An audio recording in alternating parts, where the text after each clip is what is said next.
Wendy Nolin. Some of you heard her speak at our recent Employment Expo, and I saw her before I even knew that people had been trying to get us together for a long time.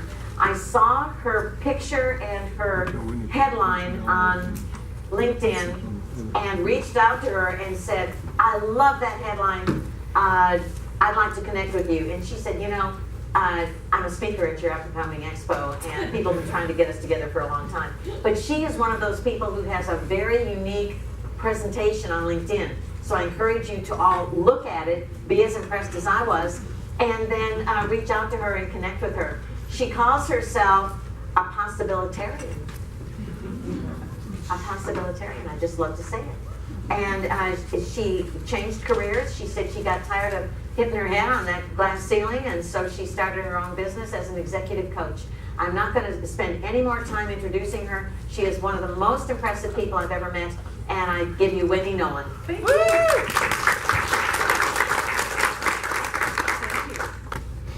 Tell me what this image means to you. It's a metaphor. What's it a metaphor for? Anybody have any ideas? Advancement. Okay, advancement. It's a good one. I haven't heard that before. Perseverance. Perseverance. All right, you're on the right track. I saw another hand. Bends with the wind. Bends with the wind. That's right. Adaptation. Adaptation. Keep going. Y'all are on. Flexible. He's gonna fall on me. Okay. Well, fear. Okay. Expanding horizons. Expanding horizons. Excellent. All right, y'all must have had some coffee. You're awake. I'm glad I got here at 10:30 and not 9:30. Let's see. So, what direction do most trees grow? Towards the light. Vertical. Yeah, straight up. This tree is growing how? A little sideways. Yeah, exactly. It is a 45-degree angle. So this is a metaphor for what I'm going to be talking to you about today. Resilience. So I heard some words that mean resilience. Adaptability, flexibility, right? Maybe a little bit of fear, right? Because we're all afraid of change. And resilience means being able to go through change with strength. Now, look at that tree again. Look at the trunk. And then look at the way it's growing at an angle.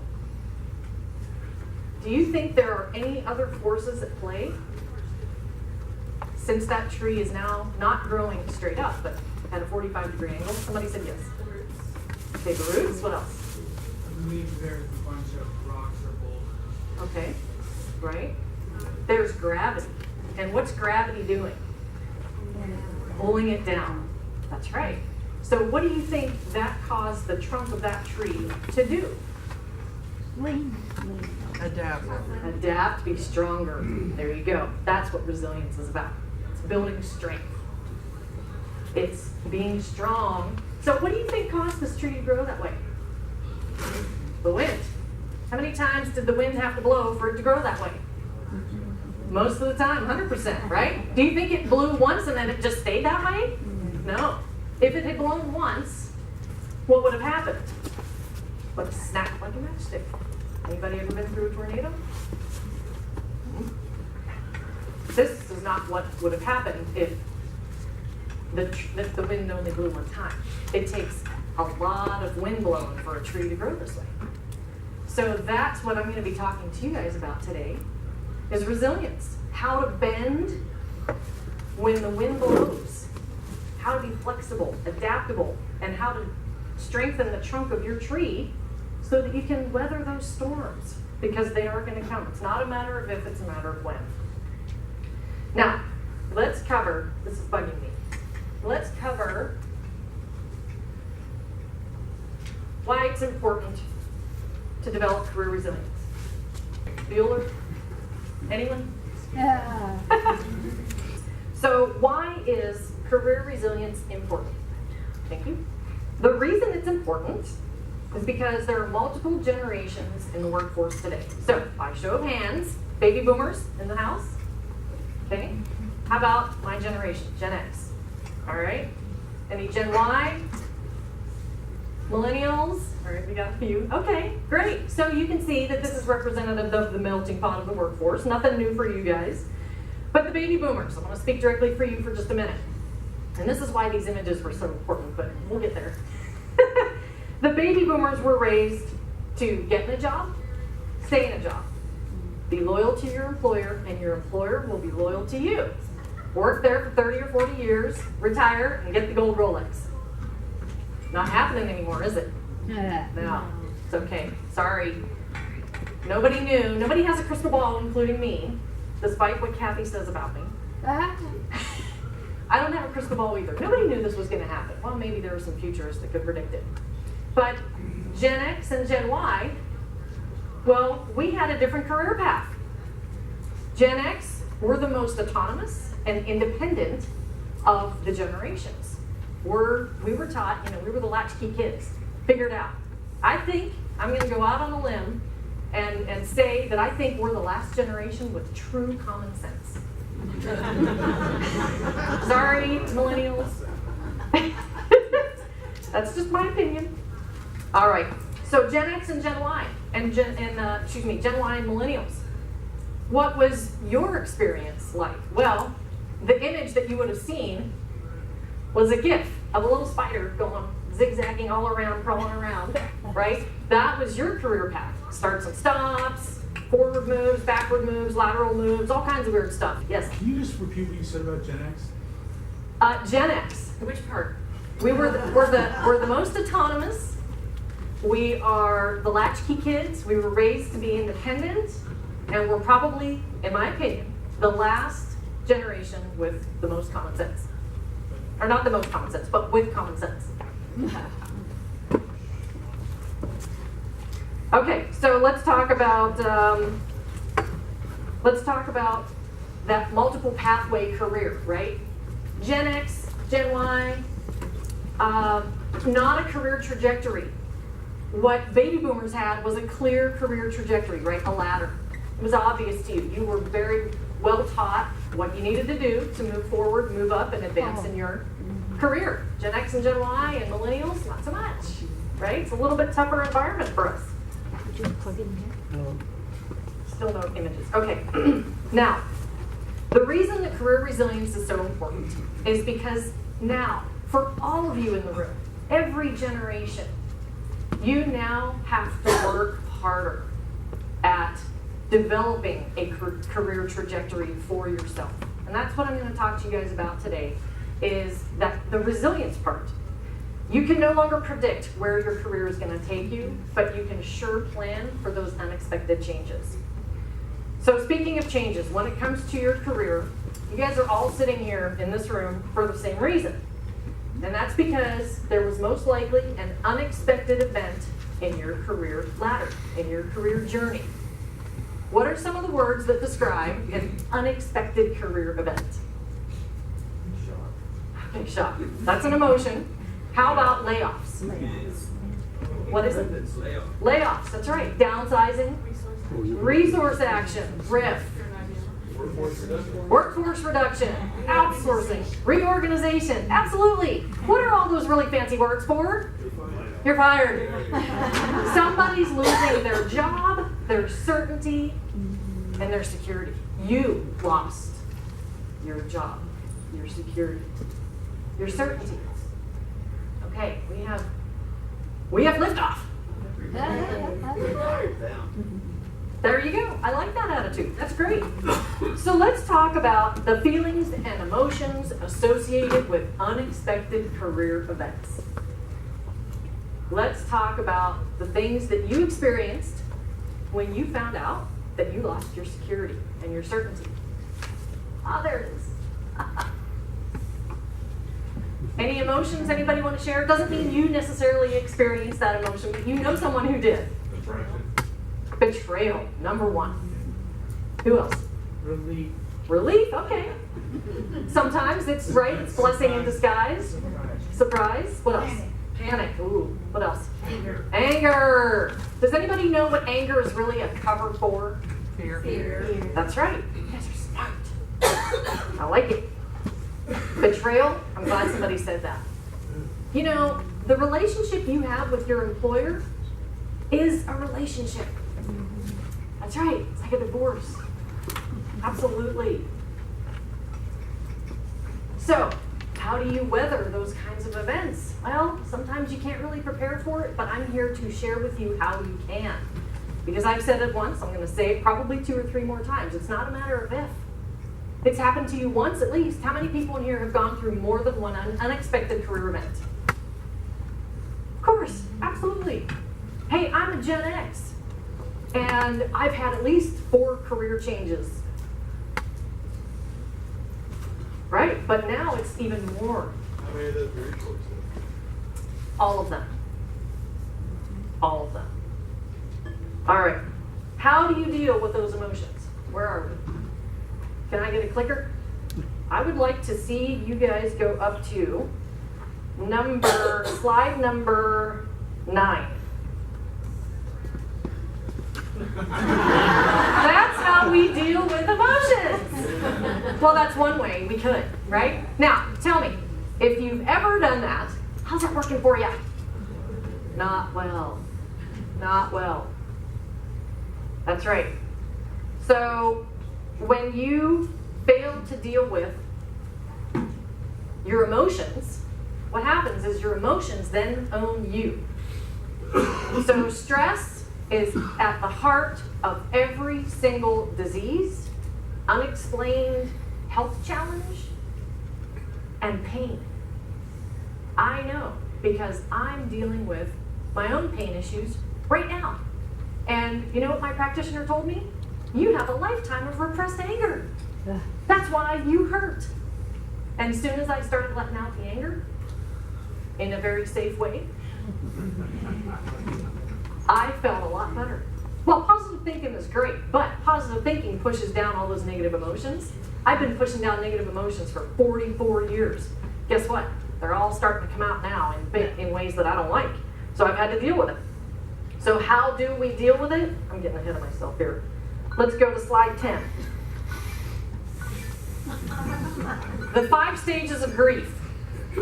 I want you guys to consider going through the 5 stages of grief over your unexpected career event. Stage number 1, anger. Be angry, let it out. But do it in a safe environment. How do you deal with anger?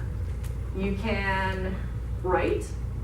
Sometimes if you can't write, I grab my phone and I record myself talking into it, telling whoever it is that I'm upset with how I really think about them.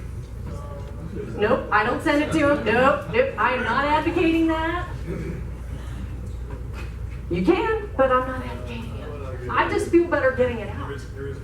There's other ways. I've taken stuff that represented or I associated with the person that I'm upset with, and I've taken it outside and thrown it against the rock about 100 times till it burst into a million pieces. Boy, did I feel good.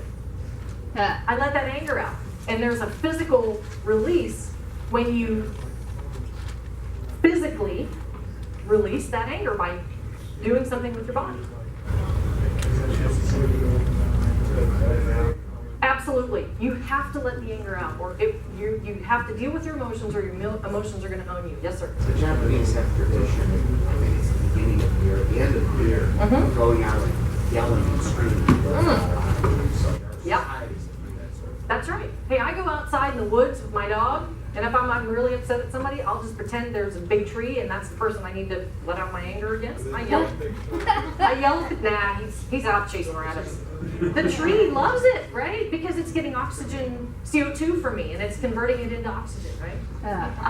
Hey, man, I'm in my own world when it comes to dealing with this stuff. If you do, let's do it on an oak tree. Absolutely. Just don't hit the tree. I don't really want people to hurt trees. They're so good to us. So number 2 on the 5 stages of grief, denial. Anybody in denial about what happened to them? No, this couldn't happen to me. How could this happen to me? We don't want to accept it, right? We can't believe this happened. That's where that betrayal comes in. How could they do this to me?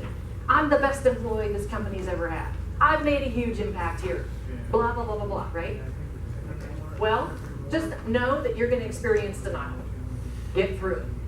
The point here is if you ignore your emotions, they're going to keep showing up some other way, right? So you have to deal with them. Number 3 is bargaining. If I could just talk to the HR person If I could just talk to my manager. You know, you just kind of go into this trying to renegotiate the situation. That doesn't blackmail. Yikes. No comment. So negotiating and bargaining, that's one of the stages of the grief process that you might go through. The fourth one is depression. Anybody here have that little bug bite them in the butt? Yeah. Yeah, absolutely. And you know what? There's a big, huge stigma around depression, and I'm here to tell you, every single one of my clients, everyone across the board, 100% is on antidepressants. And these people are employed. They have jobs. They make a lot of money. They run, you know, $1 million plus companies, and they are depressed. So by all means, allow yourself to feel these emotions. Don't bottle them up. Don't feel bad about this. It's good to feel these emotions. Just, again, remember to express them in a safe place with someone who is safe or alone. But just get them out. And then the fifth stage, once you go through those stages, and you might have to go through all of those emotions several times, is acceptance. Okay, this happened. And then, I think Charlie said, relief, right? When you accept that it happened, you can then begin to reframe it and understand that this is possibly the best thing that ever happened to you. You can also reframe it from the beginning quickly into everything bad, but it's good because Always. you learn. That's right. I agree. You are on my wavelength, Charlie. I like it. Okay, so what I'm going to share with you now, now that we've dealt with the emotional side, I know this is all soft, touchy-feely, but I think these are topics that not enough people are talking about in the job search process. These are the things that I coach my clients on all the time, because it comes up. And these are the things that hold people back from being successful in their job search and successful in their interview process. So that's why I'm talking about this, in case you weren't following along. All right, so what is this image showing us? The key to resilience in your career is to prepare yourselves for unexpected change. It's not a matter of if it's going to happen, it's a matter of when. It's the third time I've said that. Who here rides a motorcycle? All right, so we have a couple of bike riders. I had a Harley for a year. My dad told me when I got my Harley, he goes, Wendy, it's not a matter of if you drop the bike, it's a matter of when. Yeah. I'm telling you the same thing. It's not a matter of if you have an unexpected career event, it's a matter of when it happens again. And what I'm going to share with you today are ways that you can develop some career resilience so that it doesn't hurt as bad, so that it doesn't take you out, so that you can employ some of the strategies that I'm going to share with you to get through it faster and easier. Does that sound like a good deal? Does that sound like it's going to help you? Bueller? Yes. Anyone? Okay, I have like 4 people who are actually engaged here. Am I boring y'all? No. Okay. Just in case I am. If y'all have stopped listening, let me know and I'll stop talking. Okay, so the 3 critical components of proactive career management. Next slide, please. There he is. All right, here's our handsome shipman, our captain. The 3 critical components are well-being, branding, and creating opportunities for yourself. Now, why did I choose this image? 1, handsome guy. 2, your career is your ship. And you are the captain of your ship. You're in charge. Said another way, anybody here a football fan? Yeah. Free agency. That's what this is. You are a free agent. And I'm going to share with you a couple of tips today to prepare to start thinking like a free agent and an entrepreneur. Because you are the product and service of your company. And we're going to talk a little bit about what that means and how you can start to think that way. Okay, next slide, please. Critical component number 1 is well-being. Your well-being must always come first. Now, I know I'm going to be on the touchy-feely stuff again, but here's why. We just talked about all the emotions associated with unexpected career changes. If you can build up your mental toughness and your resilience to dealing with unexpected change, you can get through it faster and easier. So, how many of you have been on an airplane? Anybody? No? Okay, I thought I was the only one.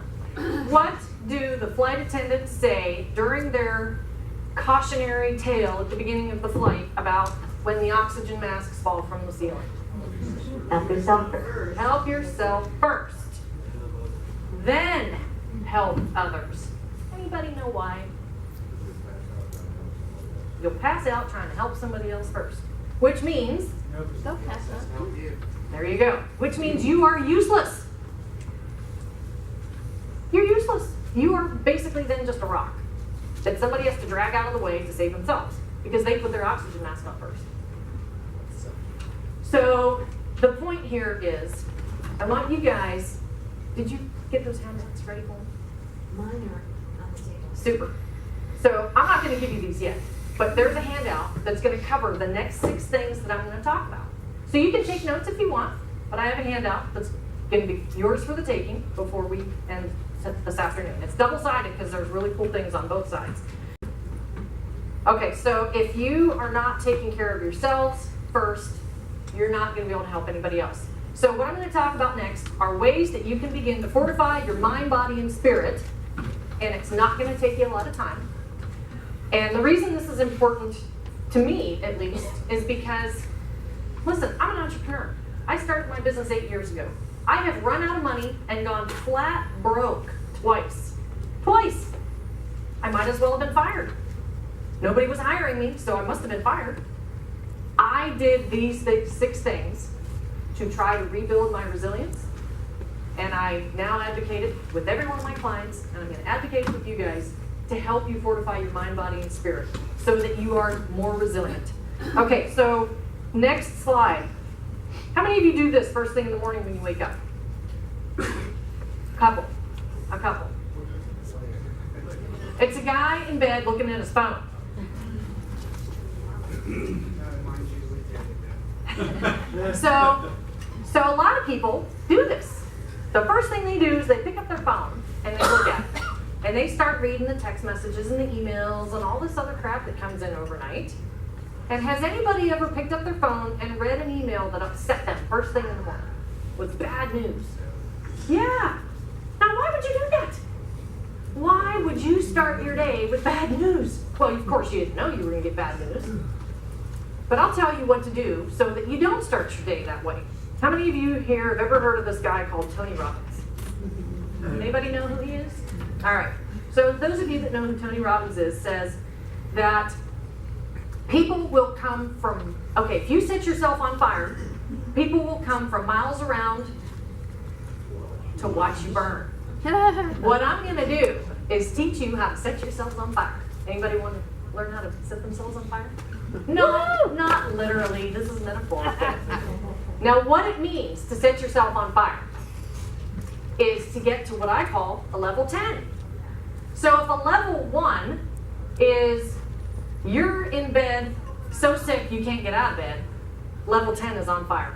And when you're on fire, you are motivated, you are confident, and you are enthusiastic. Does anybody think I'm at a level 10 right now? Yeah. That's right. And you know what? I've been working on that since I got up this morning. I've been thinking about what I'm going to say today. I've been thinking about how I can get a fire lit under your butts because I'm on fire. And this is what people want to be around. They want to be around somebody. They want to watch somebody burn. They want to see somebody set themselves on fire. And you can do that if you just do a couple of things. Okay. So, next slide, please. Slide 15. Investing in yourself is sometimes considered an act of bravery or courage. Because in our society, we're taught to give ourselves away to others before we take care of ourselves. However, that's why every flight you get on, those flight attendants warn you, put your oxygen mask on first, because you really do need to take care of yourself first before you can ever take care of anybody else. So BRAVE is the acronym that I created for this morning routine. You do each one of these activities for just 2 to 5 minutes. That puts you at maybe 30 minutes max. But you do that before you pick up the phone. Anybody know who Les Brown is? Motivational speaker? Love Les Brown. He said, he told his staffers, don't give me no bad news before 10 a.m. when I have had time to fortify my mind, body, and spirit. And I said, amen, brother. That's what I'm going to do. But I don't wait till 10 a.m. I'm ready by about 6:30. Because I get up at 5:45 and I invest in myself for the first 45 minutes before I get any bad news. All right. So the first one, next slide. Breathing meditation. So this is the B in brave. Anybody in here do yoga? Okay, so y'all know what yogic breathing is. Yogic breathing is when you take a really deep breath in and you actually physically feel your belly and your chest expand with air, and you keep breathing in until you can't possibly breathe in anymore. And then when you expel that air, you physically pull your belly button into your spine and push all that air out, every last drop. If you do that 10 times, all you can think about is breathing. When you shut out everything else that's going on in the world and just focus on breathing like that 10 times, miraculous changes. In fact, there's scientific proof that this is a life-changing investment in yourself. How long does it take to take 10 breaths? Less than a minute. Now, anybody know what cortisol is? Okay, cortisol is a hormone that's released in our brain by the amygdala. The amygdala is the oldest part of the brain that releases this hormone that causes the fight or flight response. When somebody cuts you off in traffic on I-35, you slam on the brakes and your amygdala releases cortisol into your brain. Do you know the shelf life on cortisol is 6 times longer than that of serotonin or dopamine or any of the other feel-good hormones? That means that when that person cut you off and you slammed on the brakes and you freaked out, that cortisol remains in your brain for a long time. Up to, I think it's 30 or 40 hours. Wow. Exactly. Buzzkill. Thank you, Charlie. That's right. And if you want to get over that cortisol response faster, 10 deep breaths. That's it. That will significantly decrease the amount of cortisol in your brain. Okay, let's move on. Number 2. Oh wait, here's a great, I love this. Cubs fans, World Series chants. Okay, I'm not a fan. However, I read a fabulous story yesterday that backs up this principle. The Cubs, 2 sports announcers were talking about their game 6 before they went out on the field. Somebody in the dugout or in the locker room heard them talking about what to do before game 6. You know what they were talking about doing? Deep breathing. Deep breathing to get calm, to get centered, to get focused, to get into their bodies and into their minds about how to win the game. Is that like power posing? Power poses? They do. Power posing is another strategy. It's a great question. So then somebody during this dialogue on the radio, these sports announcers were talking, and one of them said to the other, so what do you think they need to do before game 7 to win it? Deep breathing. That's what they were doing before they went out to win game 7 to break a 108-year curse.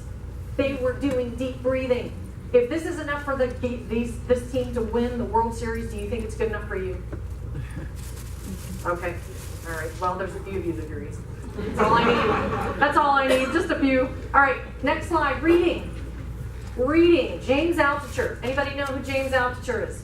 All right. One person. He is a prolific blogger and a best-selling author. He talks about, in his last book last year, it was called Choose Yourself. He talks about how reading 200 books is the equivalent of having your own personal virtual mentor.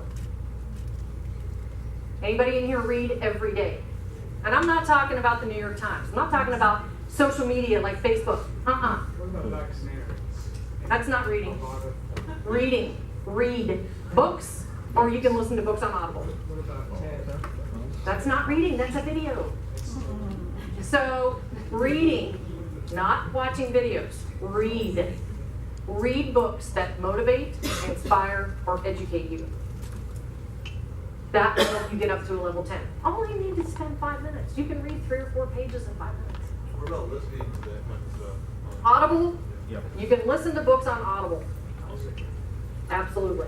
All right, next slide. We have, I love love, love. This is my favorite cartoon. Now, read the caption. I love that Calvin has such a powerful agreement with himself. This is the first A in the word brave in that acronym, because he accepts himself and feels that he's perfect just the way he is. Now, do you think having an agreement like that serves him? Or do you think it doesn't serve him at all? Somebody whispered real quiet, I think it does. It's great. That's right. So, how many of you have read the book? I talk a lot about books, so that's why I said I hope you can listen as fast as I talk. Speaking of reading, guess what I do every day? Don Miguel Ruiz wrote a book called The Four Agreements. Who here knows of it? How many of you actually read it? Big difference. Trick question. So, reading that book, Don Miguel Ruiz talks about the 4 agreements. Agreements refer to contracts that we have with ourselves, agreements we have with ourselves, stories we tell ourselves, things that we believe, whether they're true or not. And the agreement that Calvin has with himself serves him because it keeps him in a really good headspace. So let me give you a better example. I have a client that I've been working with since the beginning of the year. His name's Brad. He quit his job at a very big global organization as a strategic planner. Very high stress. And he hired me because he thought he wanted to make a career change. So as our work together unfolded, you know, I asked a lot of questions as a coach. And I asked him what was his belief about the world of work. And he says, you work hard. And I said, where did you get those beliefs? And he said, well, my dad was a hard worker, and my granddad was a hard worker. And then as our engagement continued to unfold, I said, well, what do you know about career transition and what it takes? He goes, it sounds really hard. And then eventually we got to, this is fast forward through 10 months of work so far, we got to a point where he decided to start applying for jobs. And he would call me, he was freaking out. High stress level because he hasn't worked in 6 months. But he chose to not work so that he could work on his mental state and get really build up his resilience. So we talked about his job search and he goes, this is really hard. And then he finally was applying for jobs and 2 companies were interviewing him and offered him jobs. And so then we were on the phone doing salary negotiation. And he goes, oh my God, Wendy, this is so hard. What kind of agreement do you think he had about his whole career journey? That it's hard. Do you think that serves him? No. No. That's what I mean by agreements. So I finally said to him, Brad, does this really serve you? And he goes, no. And I said, okay, then let's change the agreement. So what I'm saying to you guys is, as part of your fortification of your mind and your body and your spirit, just examine some agreements maybe that you have about your career, about your job search, about your ability to find lucrative opportunities, and your expertise, excuse me, in the interview. What's the self-talk that you got going on in your head about all of this stuff? Do you believe it's hard? Have you made an agreement with yourself that it's hard and that it's going to be painful and it's going to suck and nothing's ever going to work out? Well, you know what? If that's what you agree to, then you're right. Look at an agreement that you have every morning to fortify your mind and body and spirit and say, what do I want to do differently? How can I think about this differently? What agreement would I rather have? I had a very similar agreement. My therapist, yes, I have a therapist, I have a coach, and I'm in a mastermind group. I'm just as messed up as everybody else. We all got problems. But my therapist said to me, I said to her one time this summer, something about, I've always learned every lesson the hard way. Boy, did she shoot back at me and said, how's that working for you? I was like, dang it. Ah, man, that's my line. She was right. So you know what I did? I sat there, pregnant pause, and I said, I don't want that agreement anymore. So I said, new agreement. I learned every lesson the easy way, and joy is lurking around every corner waiting to pounce on me. Things got a little bit easier for me after that, because I stopped agreeing that I had to learn every lesson the hard way. So just try it. Let me know how it works out for you. Belief systems. That's right. It's absolutely what it is. Is it easy to change those? You know what? That is an awesome question. How many of you think it's easy to change those? One person? Two? Three? I'm sorry, what'd you say? Sometimes it is, sometimes. Okay. I'm going to talk about Tony Robbins again. You know what Tony Robbins says? Change can happen in an instant. You know how we know this? He and I, and Kathy, and this gentleman and that gentleman. The reason we know this? Because let's say that somebody cuts you off in traffic on I-35. Before they cut you off in traffic, you were having an awesome day. And then somebody cut you off in traffic and you flipping them in the bird and oh, jerk. Change just happened instantly. That's proof that change can happen in an instant. It can happen. I never said it was easy. I never said it was easy. It's simple, but it's not easy. And on the flip side, you let your anger out. Ah, there you go.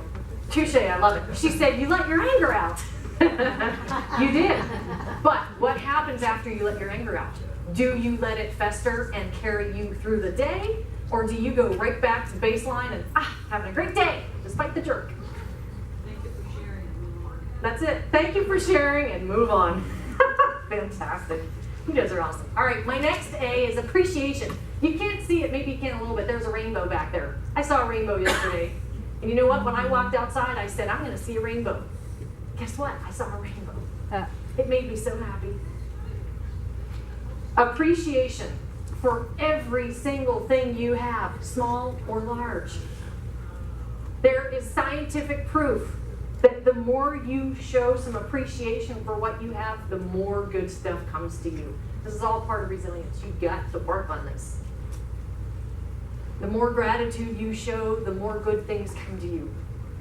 Now, if anybody in here thinks that they don't have anything to be grateful for, how many of you drove here today? How many of you have air conditioning right now?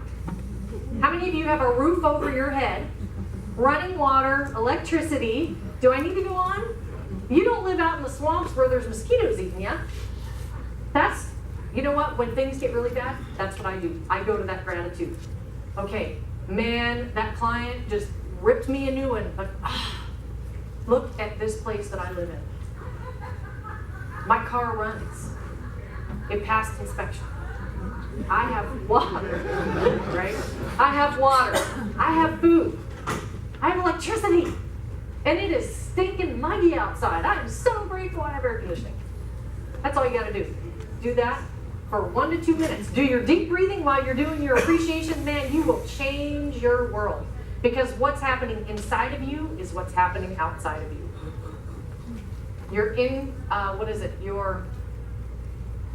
Your inner world is a reflection of your outer world. Your outer world is a reflection of your inner world. When you shift what's going on inside of you, the entire world around you shifts. I saw it happen to myself yesterday. Talked to my therapist about it. And as soon as I said it to her, I was like, why didn't I see this? I became, I'm inside the bottle. I can't see my own label. But as soon as I verbalized it to somebody, it became very obvious to me. All right, so next we have, the next slide is, this one's good. Visualization. All right, anybody do any visualization exercises? Not enough of you. Not enough of you. Maxwell Maltz, Dr. Maxwell Maltz, wrote a book called The New Psycho-Cybernetics. Get this book and read it today. He talks about the power of visualization. In it, he talks about how a group of 20 people were brought into a gymnasium and they were given basketballs and they said, shoot from the free throw line for 5 minutes and keep track of how many baskets you sink. Some of these people never held a basketball in their hand. And then they were separated into two groups. This story is in that book, The Power of Visualization. So, Group A was told, go back to the gym for 5 minutes every day and practice your free throw shots. Keep track of how many baskets you save. Group B was told, don't set foot in a gym, but just visualize yourself shooting baskets from the free throw line for 5 minutes a day. 1 week passed, all 20 people were brought back. The people who went to the gym and practiced every day increased their accuracy by 27%. The people who only visualized shooting and getting baskets, any guesses as to how much they increased? 27%? Close? 28. 30, 40, 28, 24%. Do you think visualization works? Yeah. So, what should you be visualizing? How about getting up every day with a better attitude? How about visualizing knocking the interviewer's socks off at your next interview? How about sitting down in front of the computer to do your job search and being happy about it? And having a great attitude and feeling good. There's all kinds of things you can visualize, but I want you to specifically visualize things having to do with your career and your job search. The reason that I'm such a brilliant person here today is because I've practiced this presentation multiple times. And I had just as much energy doing it then. And then this morning, while I was walking my dog doing my brave morning routine, I was visualizing myself being here doing this. I think it works. All right, next we have, yeah, do a little bit of exercise. Even if you only do a few squats with your dog, or take your dog for a walk, or get up and do a little bit of yoga. There's a great video on YouTube called 5 Minute Flow by a trainer who was telling his people to do all kinds of things and found out they didn't do it. He said, what will they do? Right. What can they do for 5 minutes? minutes? It will change your life. Perfect. So if you do all 6 of these activities for 5 minutes, that's it. 5 minutes each. You can even start out with 1 minute each. That's 6 minutes. How many of you have 6 minutes to invest in yourself every day? Yeah. Come on, more hands. Thank you. All right, I don't want to break out the ruler, but I see some knuckles that need to be slapped here. Okay. Now, so that's the investment in yourself, all right? That's the investment in your well-being. So critical component number 2, what do these 5 brands have in common? They're recognizable, the corporations.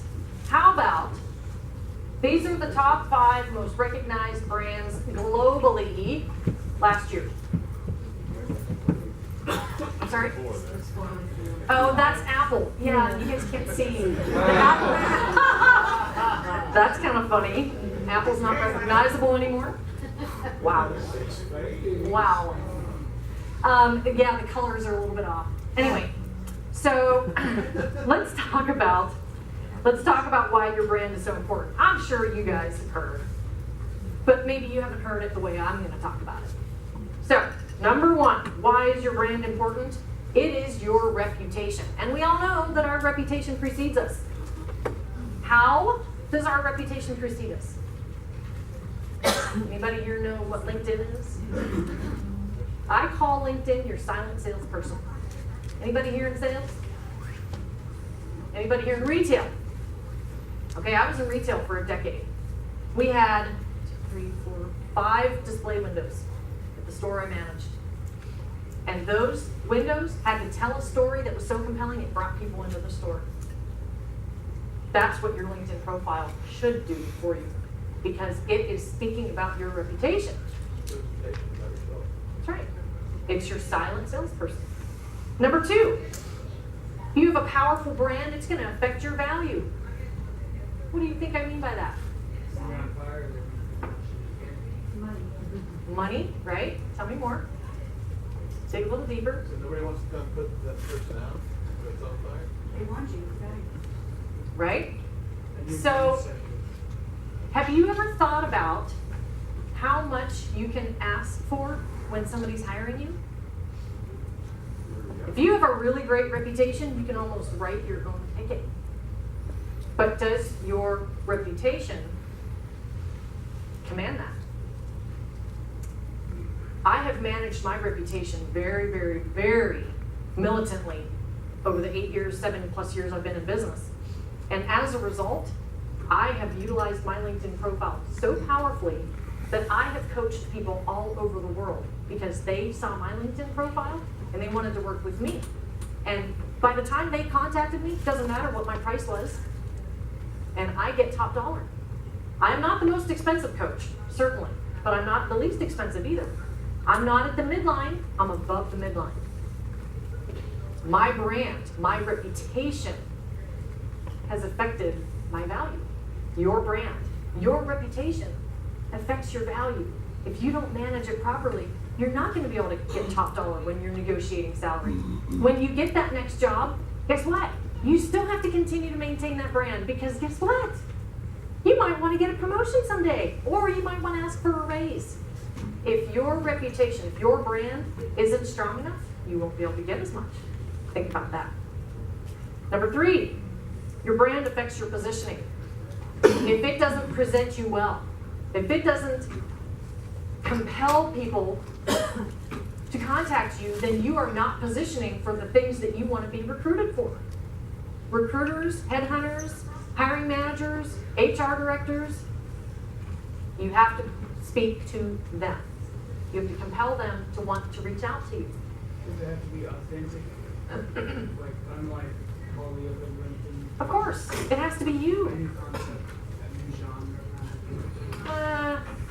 I don't know if I would say a new concept, but it has to be authentic to you. Authenticity is the key word there. I feel like that gets people attention. That's right. That means That's they right. have- Absolutely. And unfortunately, we follow, there's a lot of free knowledge, a lot of free information on the internet. Doesn't mean it's the best information. Be careful. Because if it's available for free, who else gets to see it? Everybody. That means that you're doing the same thing everybody else is. Wow, that's original. That does not compel people to contact you if your LinkedIn profile looks like everybody else's. So how can you differentiate? Your brand has to speak directly to your audience. We already touched on that. And it has to set you apart from the competition.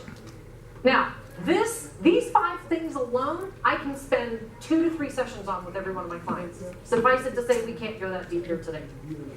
So the next slide is number 23 here. What is the purpose for your brand? These are really important questions for you to answer to create that reputation, to create your brand. The first is, what is your career goal or aspiration? Is it clear on your LinkedIn profile, on your personal website, on any other website where you exist digitally? Is it clear to somebody what you're trying to achieve? Next is, what do you want to be known for, or what are you known for? And is that what you want to be known for? More important question. If it's not what you want to be known for, time for you to work on rebranding. When I left my last corporate job, it took me years to rebrand myself in the eyes of my network. Because I had done such a good job of branding myself to begin with, that now to change that brand in the minds of my network, it took years. I still have people 8 years later who ask me about my former job. 8 years later. That's how good I was at branding myself. But that's, the shadow side of being good at branding is people forgot that I've switched careers, that I've changed my profession. Next is, what makes you different? This is what I refer to as your business superpower. And if you say, well, I'm results oriented and I always get projects done under budget and on time, blah, blah, blah, blah, blah. Show me a project manager who hasn't done that. That's not unique. What is your business superpower? What is your professional superpower? What is it that you're so good at that you don't even realize you're good at it? You might need to ask somebody. I had to.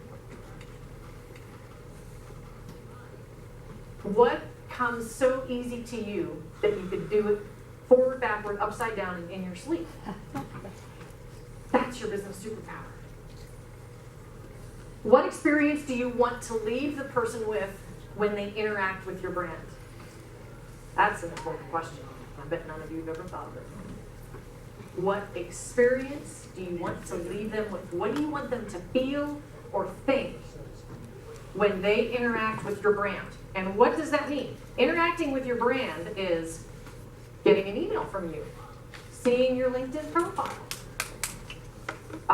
getting your resume, interview, thank you cards. Every interaction is a touch point, and that's when they are interacting with your brand, not just when they're meeting you face to face. So what's the experience you want to leave them with when they interact with your brand? And then finally, what problem do you solve for the company? Is it obvious? When somebody interacts with your brand, can your LinkedIn profile, your resume, and your interview capabilities answer this one question that the interviewer and the HR person and the hiring manager are asking? They only want to know one thing. Anybody know what it is? What can you do for me? That's all they want to know. And if your LinkedIn profile, if your brand doesn't answer that question, it's not doing its job. All right, let's move on. The final component of proactive career management and professional resilience is creating opportunities. Creation, birth, life. You're giving life to something. You know, you cannot wait. You guys are seeking security right now. That's why you're here. In order to get security faster, you have to create opportunities for yourself. So how do we do that? All right, let's go to the next slide. The most successful entrepreneurs learn 4 things as fast as they can. Now I'm going to teach you how to be an entrepreneur real quick. Number 1, they learn how to increase their awareness of their skill sets and strengths. They figure out really fast what they're good at and what they're not. Number 2, they are very clear on the problem they solve for their customers. Number 3, they know their value and worth in the marketplace. And number 4, they know precisely how to identify their ideal client. I'm going to teach you guys how to do the same thing. As an employee, you can still adopt an entrepreneurial mindset. The way to do this is to conduct a professional inventory on yourself, also known as a SWOT analysis. Who knows what a SWOT analysis is? SWOT stands for, SWOT is strengths, weaknesses, opportunities, threats. This is going to be on the handout. In fact, you know what? Let's go ahead and pass these around. Thank you, ma'am. Here, thank you. So, S stands for SWOT.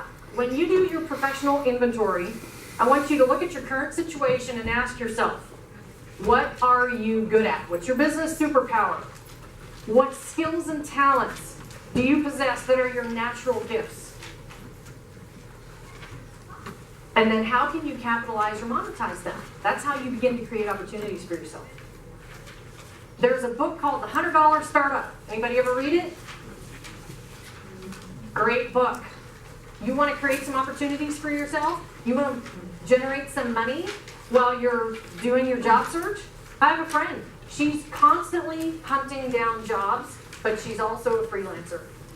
You know, a single source of income is no longer the way of the world. Multiple streams of income are a huge part of resilience. If you are getting frustrated with your job search, if you are not getting traction, if you're not making progress, consider getting the $100 Startup book and see if you can't monetize what's in your brain, monetize your business superpower, and start making money regardless of whether or not somebody's going to hire you. W stands for weaknesses. Now, as a coach, I always want to leverage strengths and downplay weaknesses. However, weaknesses present an opportunity for growth and development, and that's what we're talking about today, is growth and development.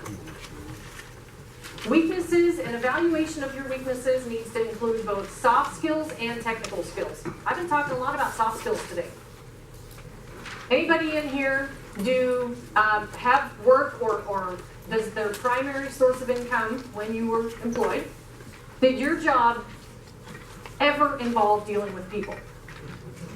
Trick question. Yeah, of course. So guess what? You need soft skills to deal with people. It's called getting along, playing well in the sandbox with the other kids. You know, I mean, you can throw sand at that other kid. You can shove it down his mouth if you want, but how's that going to work out for you? I don't think that's going to serve you. All right. So when you're working on your weaknesses, what behaviors do you need to eliminate? That's right. What additional skills, if you possess them, would increase your value and worth to the organization? Now, you may not be able to answer that question directly, but this isn't about answers. This is about asking yourself questions to get you to think differently. I'm an outlier. I like to challenge people, and I constantly get asking questions to make people think about the situation differently. So I'm challenging you guys to ask yourself these questions and not look for this definitive answer, or respond with frustration and say, well, I don't know. I haven't had a chance to talk to anybody yet because I don't have a job. It's not what I'm asking you to do. I'm asking you to dig deep. Look inside yourself. Instead of doing this and blaming your former employer or the companies who aren't hiring you, if you're going to point the finger, make sure you go in the bathroom and look in the mirror first. That's right, because you got to work on yourself before you can expect anything to change in your world. You can't change what's happening in your job search. All you can change is you. I have spoken at Grace Church up north in Round Rock. I did an entire presentation on who you're being versus what you're doing. Who you're being in job search, I promise you, is way more important than what you're doing. It's not about tactical implementation, it's about what's going on up here. So check on that. All right, let's talk about opportunity. Opportunity, I just mentioned, $100 Startup. That book is a great book for you to begin to generate opportunities for yourself. Finding ways to tap into what you're great at. You can freelance. You can sell what you have. I know that it would be better for you to have a job and for you to have the security of a regular paycheck, but there are other options that you can use. You can create opportunities for yourself. Now, once you get into that job, then you seek other ways to create opportunities for yourself in that company. Be the problem solver. Be the person, because you know what? When you go into a new company, you all know what happens. You are the outsider and you see all the cracks. You see all the dysfunction. You see all the things that don't work. Now, you don't want to go to your boss and say, I got a checklist of 10 things that are broken. Let's fix them. But you keep that list to yourself and then you start chipping away at it. One by one. And you devise strategies to solve these problems. And then you begin to work your way into those conversations with your boss or your supervisor. And you say, hey, you know what? I saw this problem. And I've come up with a way to solve it. Can I throw my idea at you? Now you're pitching, right? You're an entrepreneur pitching to the investor. The investor is the supervisor. He's either your roadblock or your gateway. He's either going to say yes or no. Or she is going to say yes or no. Yes, sir? That phrase is a great article for you to go called How to Manage Your Boss. How to manage your boss. Absolutely. I wrote a blog post last year on managing up. I'm working with a client, 2 clients right now, teaching them how to manage up, how to manage their bosses.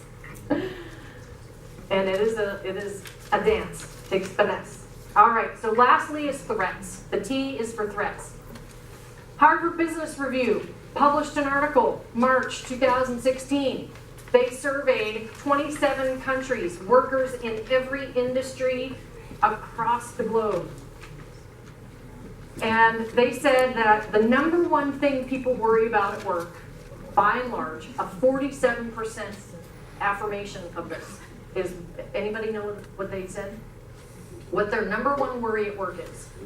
Nope. Nope. Obsolescence. Obsolescence. Bingo. Now, this is scary. Sorry, I have to bring some bad news to you. Oxford did a study. This was one of the references in that Harvard Business Review article. Oxford did a study that, let me get the percentage right, 47% of jobs are highly vulnerable to automation in the next decade. So, do you think that it might be a good investment of your time to evaluate the potential threats to the jobs you're seeking? No? I hope you're being sarcastic, Charlie. In a way, no, because I think that could, make your confidence go down. Well, I'll tell you what. Strategic thinking says that you should be planning for something like that. You should plan, I think. Yeah. You should plan. Because if not, you're going to be caught in another unexpected career change and you're going to be a lot worse off. So, the jobs that exist today are not going to exist 10 years from now. The jobs that exist 10 years from now, we haven't even imagined yet. That's wild. There'll be new ones. Exactly. So there's a book you might want to check out. It's called Stretch, How to Future-Proof Yourself for Tomorrow's Workplace. Probably a good book to read, because it's written by a career futurist, and she talks about how to become career resilient, which is what I'm talking to you about right now. And guess what she covers in that book? Everything that I'm telling you right now. But go buy the book just to make sure that I'm not lying. Stretch, How to Future-Proof Yourself for Tomorrow's Workplace. You are welcome. Okay, next slide. Another wonderful way to develop professionally and strengthen your network is through something called a mastermind group. Anybody ever hear of this? So a mastermind group is a small group of people that get together, and Napoleon Hill defined it as such.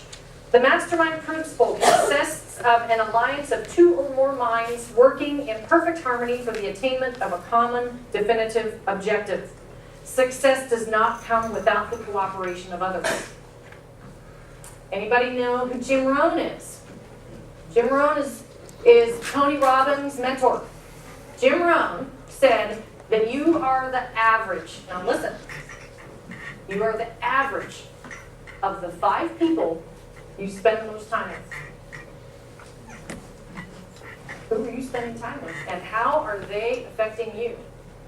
Now, maybe you can't not be around those people, but you can insulate yourself if maybe they don't have the most positive attitude and the most positive agreements and they're not encouraging, by being involved in a mastermind group. And a mastermind group would be a great way for you to learn and develop and grow professionally and support other people going through the same thing you're going through. It is not a support group. If you want to know more, let me know. I facilitate mastermind groups. Lastly, next slide is the last part of professional resilience then is building, maintaining, and mobilizing your network. So, question. When is the best time to start working on your network? Now. Yesterday. Is it when you've had an unexpected career change? No. I hope you didn't do that when you had that unexpected career event. You have to, now look, I'm not going to say that when you network that opportunities are just going to flood out of your network. But when you network, if you invest in your network consistently as a practice, then your network will be much more likely to support you and help you and open doors for you. So you're right.